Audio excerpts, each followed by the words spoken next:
Everyone, today I'm going to explain how to examine urine under microscope.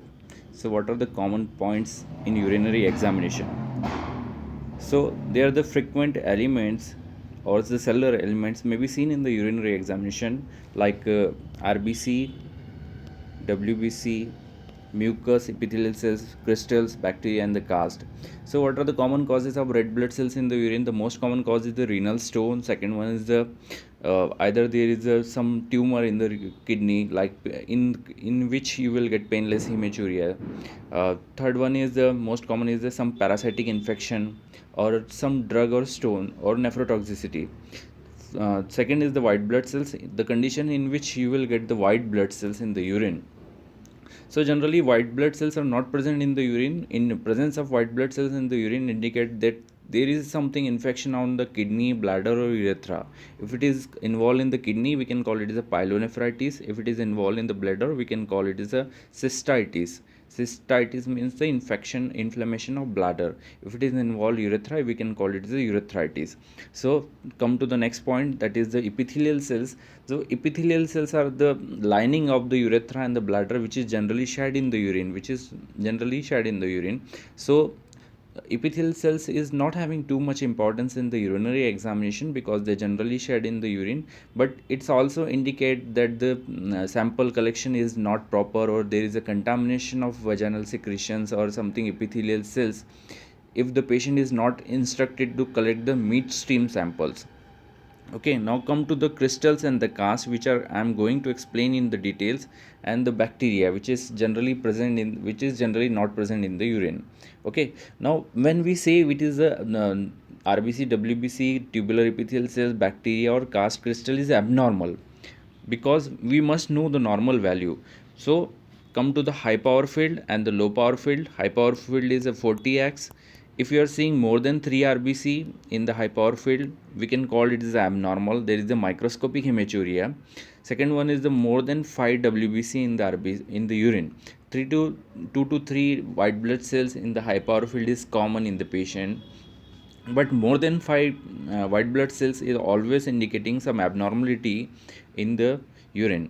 Then two tubular cells are the which are tubular cells are secreted from the uh, urine. So presence of more than two renal tubular cells, because the epithelial cells are common, not the tubular cells. More than 10 bacteria with WBC is always abnormal. Okay, now come to the low high power field. So remember one thing, any cast in the urine, either granular, hyaline or WBC, RBC, cast is always abnormal. When you are seeing cast in the urine, there is a something abnormality in the patient. It is not at all present in the normal patient. More than 10 squamous field, as I told you earlier, presence of squamous cells in the urine is always indicate that this collection is not proper. Okay, contamination, cross contamination. Then any other RBC cast or RBC cast or WBC cast per low hyper field, any cast is abnormal. Then presence of any abnormal structure like a fungal infection, like a fungal yeast parasite. You can see trichomonas, moving object, moving parasites in the urine. Then the large number of uric acid in the calcium oxalate may be abnormal. Now come to the causes. First one is the presence of RBC in the urine. We can call it the hematuria. The most important cause is a glomerular damage. Glomerular is a part of nephron. So our kidney is made up of a nephron. So definitely whenever there is an injury to glomerular, you can see the RBC in the urine. Second most important is the urinary tract stone, that is the urinary calculi. Third is the kidney trauma. 18 acute tubular necrosis, most common due to certain antibiotics or toxins, nephrotoxins, and this very rarely urinary tract infection may be presented as a hematuria. Okay, now come to the how RBC and the white blood cells look in the microscope. So this is the red blood cells. It is a round regular structures but refractile structure. This is differentiate it's from the candida. It's always refractile, round regular. You can see some abnormal shape of RBC, that is the crenated RBC, which is most common in the urine kept for too long. So you can see the crenated RBC, but most common is the round regular structure. Now come to the WBC, how white blood cells looks. So this one is the full of WBC. This picture is full of WBC. This is the granular structure, larger than RBC, normal RBC, and having granular nucleus or cytoplasm. Okay, so it is more so it's all about white blood cells and red blood cells on microscopic. So come to the next is the cast. So what is the cast? It is nothing but the mucoprotein which is secreted from the renal tubular cells, which is made up of tam horsefall protein. It is generally routinely secreted by the renal tubular epithelium, but it is not at all present in the urine. It's if it is present in the urine, it's always indicating some abnormality in the renal system. Okay, so what is the how it is divided on the basis? It is divided on the basis whether it is containing any cells or not containing any cells. If it is containing cells, it is called cellular cast. If it is not containing any cells, it is called acellular cast. So cells are three types in the urine: RBC, WBC, and epithelial cells, as I told you earlier. So if it is containing RBC, it is called RBC cast. WBC, WBC cast. Epithelial cells, we can call it as a epithelial cast. Come to the acellular, that one is the first one is the acellular cast. The most common is the hyaline cast. Okay, the earliest cast which is present in the urine. Second one is the granular, waxy, fatty cast, and the very rare is the pigmental cast and crystal cast. Okay, come to the most common is the hyaline cast, which is generally present in the fever, strenuous exercises, damage to the glomerular capillary of the kidney. So hyaline cast is the most commonly encountered in the urine, frequently encountered. So come to how cast looks in the microscopic. First one is the hyaline cast. This one is the transparent structure is the cast, is a hyaline cast. It's look like elongated transparent structure. It's a hyaline cast. When it's containing granules, it is called granular cast. When it is containing RBC, it is called RBC cast. WBC, it is called WBC cast. So most common cause of RBC cast is glomerulonephritis. That is a damage to the glomerulus of the kidney, and the most common cause of white blood cells WBC cast is pyelonephritis. That is the infection around the kidney. Okay, this is the same picture showing the RBC, one granular WBC, granular cast, WBC cast, and the epithelial cast.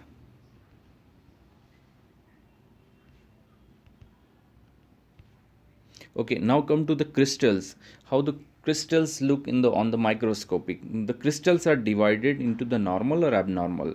So what are the common normal crystals and the common abnormal crystals? So calciums, whatever the calcium, like the calcium oxalate, calcium phosphate, and calcium carbonate, these are all the normal crystals. Then another is the uric acid, triple phosphate, and the hippuric. These are the normal crystal. Now come to the abnormal crystal. First one is the bilirubin, second one is the cholesterol, cysteine, leucine crystals, and crystals due to certain drugs like indinavir, acyclovir, sulfa drugs, and tyrosines. So what is the shape of different crystals? First one is the uric acid crystal, is a triangular, or it's always yellowish in color. Calcium oxalate is having envelope shape. Calcium oxalate or triple phosphate has always look similar, but triple phosphate is somewhat larger than the calcium oxalate. Now come to the calcium carbonate. It's a dumbbell shaped crystals. Okay, it's look like a dumbbell on the. Then hippuric acid, it's a needle shaped crystals with pointing ends. Calcium phosphate is the. Now come to the abnormal crystals. First one is the bilirubin. It's a yellowish color crystals, and it's amorphous shape. It means it's not having any particular shape, but it's a collection of yellowish needles in the urine. Cysteine is the hexagonal shape. Leucine is the round regular. Okay, now drug crystals are always amorphous, like cysteine, indinavir, sulfa drugs crystals. These are the always amorphous crystals. It's not having any particular shape. Now come to the crystals one by one. First one is the envelope shape. It's look like envelope. That's why I call it is an envelope shaped crystal. It is called the calcium oxalate crystal. It is generally not a pathological crystals, because the patient who is rich on calcium diet maybe shed the calcium oxalate in the urine, like Okay, that's why it is not a pathological, because it is mostly depend on the dietary status of the patients. The same picture of calcium oxalate, it's look like envelope on the high power field. Okay, now come to the next. It is the calcium carbonate crystals. Calcium carbonates, these are the calcium carbonates crystal on the urine. Now cystine is a hexagonal, crystals. Okay, it's a cystine. It's mostly common in certain diseases like cystine urea and others.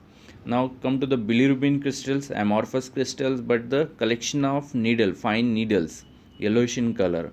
Triple phosphate, same as the calcium oxalate, but somehow longer than calcium oxalate crystals.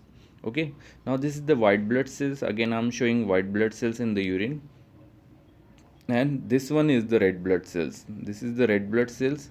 This larger one is the white blood cells. Now compare the size of the red blood cells and white blood cells. WBC is always larger than the red blood cells. Okay, now come to the bacteria. So always remember one thing: presence of bacteria without WBC indicating that is a contamination of urinary sample. It means the sample is kept for too long period, or there is a contamination of bulk of urinary sample. Or so presence of bacteria along with the WBC indicating UTI. Okay, occur as a rod or chain. So this is the rod shape, we call it as a bacilli, or this is a round shape, it is called as a cocci. Okay, so two parasites are frequently seen in the urine. First one is the Enterobium vermicularis egg. Second is the Schistosomia hematobium, because it's generally present in the bladder, so it is frequently encountered in the urine. Egg of Schistosomia hematobium having pointed edge. Next one is the yeast. It's always confused with the red blood cells. So how to differentiate RBC from the yeast? As I told you earlier, RBCs are single refractile. Okay, so here you can see buddings of the candida, because both are looking circular. So most important is it's not dissolved in 2% acetic acid. So if you are confused with the RBC and candida, try to put 2% acetic acid in urinary sample. And second one is in with the eosin. Eosin is present in the field stain or many stains. So eosin is generally available, so try to stain with the eosin. It's not stain with the eosins. And second one is not dissolved in 2% acetic acid. Thank you.